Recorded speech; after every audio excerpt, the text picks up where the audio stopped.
संख्याओं की एक ऐसी सूची जिसमें प्रत्येक पद अपने पद में एक निश्चित संख्या जोड़ लेती है, तो क्या कहते हैं?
हो गया। एक होता है सार्वंत। क्या होता है? सार्वंत।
ठीक है ना?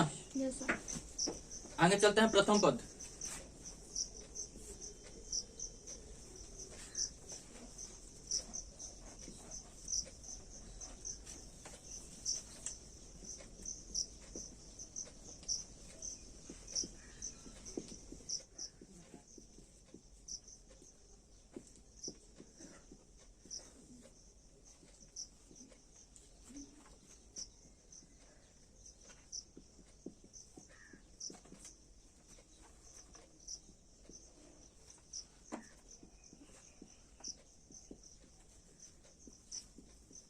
ठीक है। Yes sir. इसी तरह से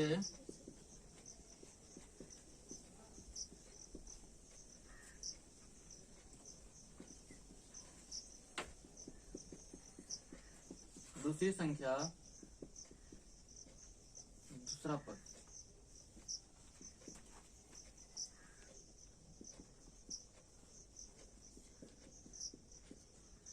तीसरी संख्या, तीसरा पद ना। तीसरी संख्या तीसरा पद।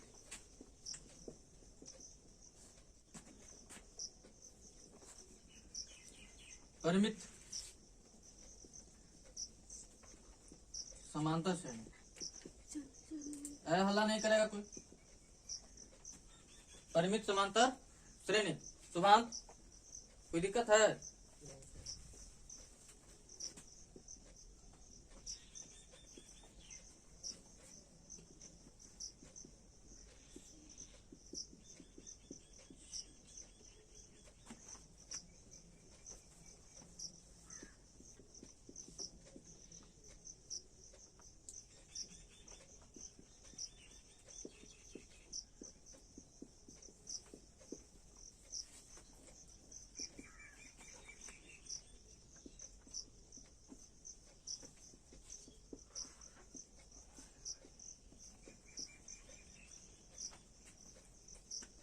ठीक है।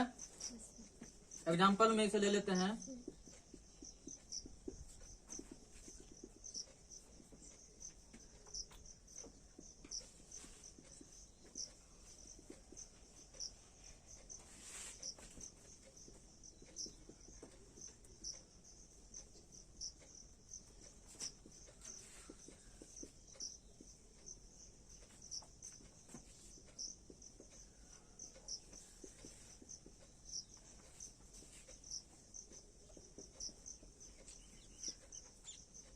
हो गया। एपी कहता है संख्याओं की एक ऐसी सूची जिसमें सूची है, ऐसी सूची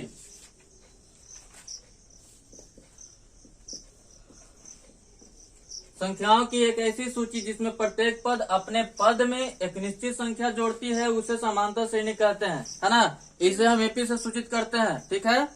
आगे सार्वंतर, सार्वंतर को हम डी कहते हैं। क्या करते हैं? डी से इंडिकेट करते हैं। सार्वंतर कहता है वह निश्चित संख्या दो, कोई जरूरी नहीं है यहाँ दो लिखा है तो इसका मतलब ये नहीं कि दो ही होगा, है ना। 3 भी हो सकता है, 4 भी हो सकता है, 5 भी हो सकता है, लेकिन एक निश्चित संख्या होना चाहिए।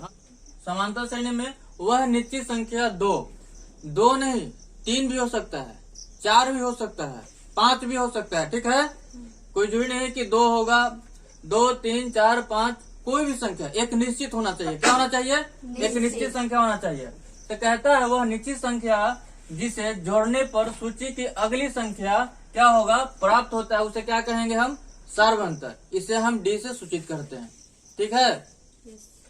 अब आइए देखिए नोट, सार्वंतर में एक चीज देखा जाता है, कंफ्यूजन होता है, क्वेश्चन भी आता है ऑब्जेक्टिव। सार्वंतर धनात्मक, ऋणात्मक और शून्य हो सकता है, इसमें कोई अलग बात नहीं है, ठीक है। प्रथम पद, संख्या की सूची की प्रथम संख्या, संख्या की सूची की प्रथम संख्या प्रथम पद कहलाता है ना। अगर उसी तरह से दूसरी संख्या का हो जाएगा दूसरी पद, तीसरी संख्या तीसरी पद, है ना। चौथी संख्या चौथी पद, पांचवी संख्या पांचवी पद, इसी तरह से हम आगे बढ़ते रहेंगे। परिमित संख्या श्रेणी क्या होता है? परिमित समांतर श्रेणी, इसमें सिर्फ एक चीज ये इम्पोर्टेंट है। क्या है? ए इम्पोर्टेंट है। कौन सा इम्पोर्टेंट है भाई? ए वाला इम्पोर्टेंट है। कहता है जिसमें पदों की संख्या परिमित हो, जिसमें पदों की संख्या परिमित हो उसे क्या कहेंगे? परिमित समांतर श्रेणी। क्या कहेंगे? समांतर श्रेणी। एग्जाम्पल में 1, 2, 3, 4 डॉट डॉट 10 तक, ठीक है। 2, 4, 6, 8 डॉट डॉट 20। इसका कहने का मतलब है कि इसमें अंतिम पद होता है। इसे पहचानने के लिए क्या देखेंगे? इसका अंतिम पद। क्या देखेंगे? अंतिम पद। अंतिम पद उतार लिए हो, मिटा दें।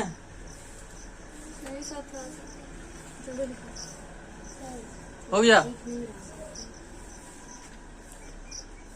करो। हाँ, अपरिमित समांतर श्रेणी, है ना। अपरिमित समांतर श्रेणी, परिमित समांतर श्रेणी में क्या था कि पदों की संख्या परिमित हो, है ना। अपरिमित समांतर श्रेणी में क्या होता है कि जिसमें पदों की संख्या अपरिमित हो उसे हम अपरिमित समांतर श्रेणी कहते हैं। लेकिन इसमें क्या होता है, कि अंतिम पद नहीं होता है। क्या नहीं होता है? अंतिम पद नहीं होता है ना। अंतिम पद नहीं होता है, एकदम ये चीज को ध्यान रखना। पहचानने के लिए अच्छा सा तरीका क्या है कि अगर इसका अंतिम पद, अगर किसी का अंतिम पद नहीं है तो हम उसको कह सकते हैं कि अपरिमित समांतर श्रेणी है, ठीक है ना। अपरिमित समांतर श्रेणी है, इसे हम कह सकते हैं। जिसमें पदों की संख्या अपरिमित हो उसे अपरिमित समांतर श्रेणी कहते हैं। देखो समांतर श्रेणी लिखने में बड़ा दिक्कत हो रहा है, बहुत लंबा पड़ रहा है ना। इसको ये भी लिख देंगे तो कोई दिक्कत नहीं है ना। क्या? हाँ, फिर आओ समांतर श्रेणी का एनवा पद। सबसे इम्पोर्टेंट यही चीज है, ये चैप्टर जो है इसी पे सब खत्म हो जाएगा। 2-3 गो है, उसी पे सब खत्म हो जाएगा। समांतर श्रेणी का एनवा पद, समांतर श्रेणी के एनवे पदों को ए एन से सूचित करते हैं। किससे? ए एन से सूचित करते हैं। हाँ, समांतर श्रेणी का अनुमा पद क्या होता है ना? A plus n minus 1 into d. D जो है क्या है? सार्वंतर है। एन क्या है? पदों की संख्या। और ए क्या है? ए है प्रथम पद। Yes sir. ठीक है, आगे हम बता देना। इसमें कहता है यदि किसी समांतर श्रेणी के प्रथम पद ए और सार्वंतर डी हो तो हम क्या कह सकते हैं कि a plus n minus 1 into d. इसके अंतिम पद को एल से सूचित करते हैं। क्या से? एल से सूचित करते हैं। ठीक है, यस सर। अंतिम पद को। समांतर श्रेणी के प्रथम एन पदों का योग क्या है जी? समांतर श्रेणी के प्रथम एन पदों का योग क्या होता है? यानी इसको एस से सूचित करते हैं, एनवा पद को इस तरह से सूचित करेंगे, है ना? Yes sir. फिर देखो एस का कहना, एस का मतलब क्या होता है? प्रथम श्रेणी एपी के प्रथम एन पदों का योग। एस को किससे सूचित है? एस क्या कहता है? एस का मतलब क्या होता है? हाँ, एस का मतलब होता है कि प्रथम एन पदों का योग। ठीक है, एन का मतलब पदों की संख्या, ए का मतलब होता है प्रथम पद, ए का मतलब प्रथम पद। ठीक है ना? और डी का मतलब सार्वंतर, है ना? सार्वंतर, समांतर श्रेणी का सार्वंतर ना? Yes sir. हाँ, आगे चले, यस सर। चलो। एक और फॉर्मूला है एस बराबर n by 2 into a plus n, है ना? जो कि एन जो है समांतर श्रेणी का अंतिम पद जो एल से सूचित करते हैं, उसके लिए क्या है? एल। ठीक है ना? एस बराबर n by 2 into a plus. ठीक है, समांतर श्रेणी के प्रथम पद प्रथम एन धन पूर्णांक का योग, है ना? समांतर श्रेणी के प्रथम एन धन पूर्णांक का योग एस एन बराबर क्या होगा? N into n plus 1 by 2। क्या होगा?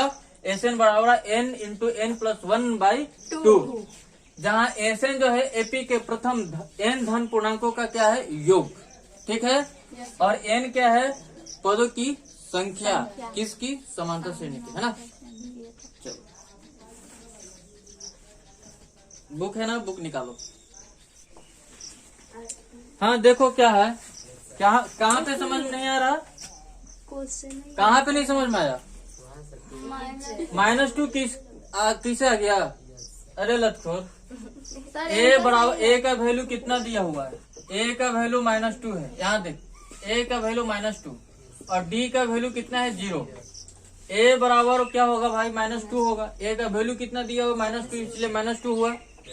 ए प्लस डी, ए का वैल्यू मेरे कितना है? -2 प्लस प्लस लिख दिया। डी कितना है भाई? 0।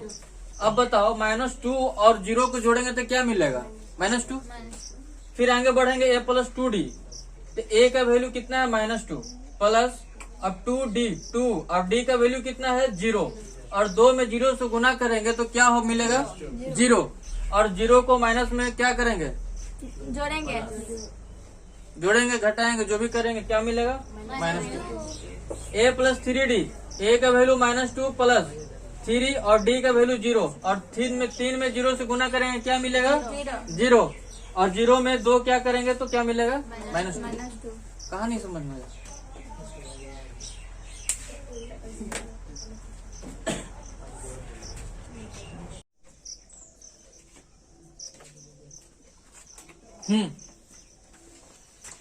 दी गई एपी के प्रथम 4 पद लिखिए।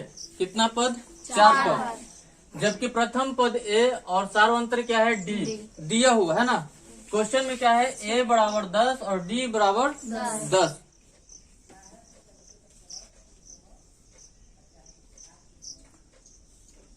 ए का कितना वैल्यू है? 10। ए का वैल्यू 10, ए प्लस डी, है ना? ए प्लस डी, इसका क्या हो जाएगा? 10 प्लस डी कितना है? 10 है, क्या हो जाएगा? 20, है ना? Yes sir. अच्छा, ए प्लस 2d, है ना?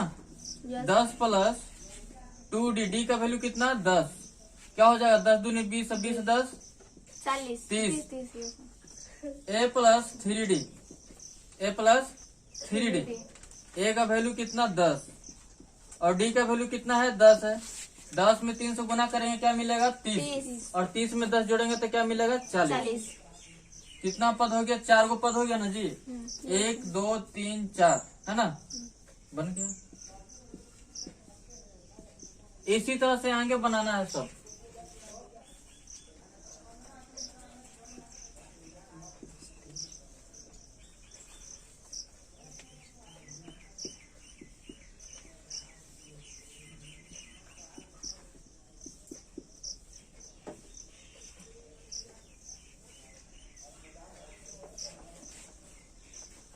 ठीक है,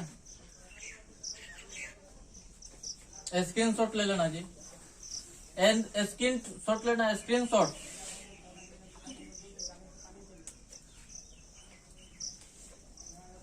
बहुत खराब होता है यार।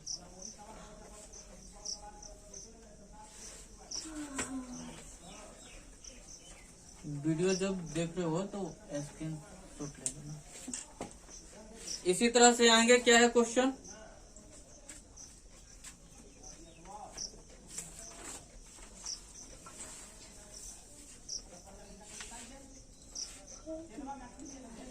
a बराबर -2। दूसरा क्वेश्चन है ना, हाँ। a बराबर -2, d बराबर कितना है 0। क्या है 0। हम लिख सकते हैं क्योंकि एपी में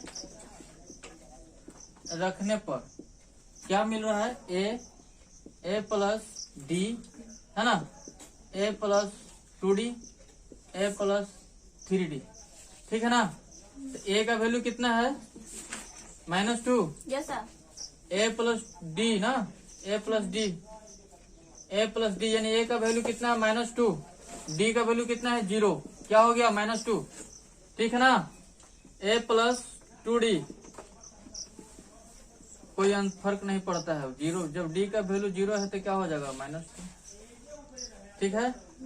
a प्लस 3d, a का वैल्यू कितना है -2 प्लस 3d, d का वैल्यू 0। क्या हो जाएगा 0 में 3 से गुना होगा, कोई भी संख्या को 0 से गुना करते हैं तो क्या मिलता है 0, और -2 और 0 को जोड़ेंगे तो क्या मिलेगा -2। 4 पद हो गया, 4 पद हो गया ना। Yes sir. आंसर आना चाहिए, बुक तो लाए नहीं हो। आंसर होगा तो आंसर होगा देख लेना, इसमें तो आंसर नहीं है इसमें। ये देखो ना।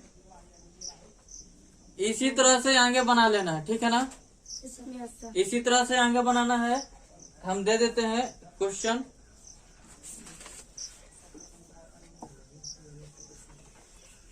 दे देते हैं, घर से बना के लाना है SW ग्रुप में। a बराबर 4, d बराबर -3। चौथा नंबर a बराबर -1 और d बराबर 1/2। क्वेश्चन नंबर 5, a बराबर -1.25 और d बराबर क्या होगा 0.25। इतना 3 क्वेश्चन है ना। 3 क्वेश्चन को घर से पूरा करके लाना है, ठीक है ना। क्योंकि एपी में रखने पर क्या मिलेगा a plus D, a plus 2d, a plus 3d है ना। इस तरह से 4 पद बोला, इसी से 4 पद चले 1 2 3 4। अगर यहाँ पे 5 पद बोलता, किधर गया 5 पद, अगर यहाँ पे बोलता तो एक और बढ़ जाते हैं। क्या लिखते हैं a प्लस 4d है ना। कितना हुआ पद, 1 पद 2 पद 3 पद 4 पद 5 पद, ठीक है।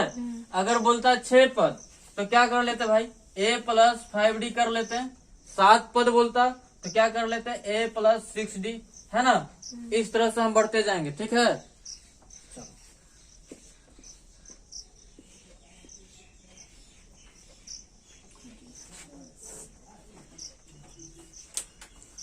स्क्रीनशॉट ले लीजिएगा, ठीक है, वीडियो को देखिएगा तो।